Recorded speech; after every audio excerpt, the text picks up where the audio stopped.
যুক্তরাষ্ট্রের president Donald ট্রাম্পের উদ্যোগে তৈরি ২০ দফা শান্তি পরিকল্পনার প্রথম ধাপে একমত হয়েছে ইসরায়েল ও ফিলিস্তিনি সংগঠন হামাস। বুধবার রাতে নিজের সোশ্যাল মিডিয়ার ট্রুথ সোশ্যালে ট্রাম্প লেখেন, আমি গর্বের সঙ্গে ঘোষণা করছি, হামাস ও ইসরায়েল আমাদের শান্তি পরিকল্পনার প্রথম ধাপে সই করেছে।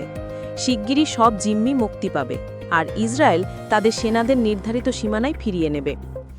এই ঘোষণার কয়েক ঘণ্টা আগে ট্রাম্প জানিয়েছিলেন, মিশরে চলমান যুদ্ধবিরতি আলোচনায় দুই পক্ষ একটি চূড়ান্ত চুক্তির কাছাকাছি পৌঁছে গেছে। চুক্তি হলে তিনি নিজেই মিশরে গিয়ে তা ঘোষণা করবেন। হোয়াইট হাউস জানিয়েছে, শুক্রবার বার্ষিক স্বাস্থ্য পরীক্ষা শেষে তিনি সপ্তাহান্তে মিশরে যেতে পারেন।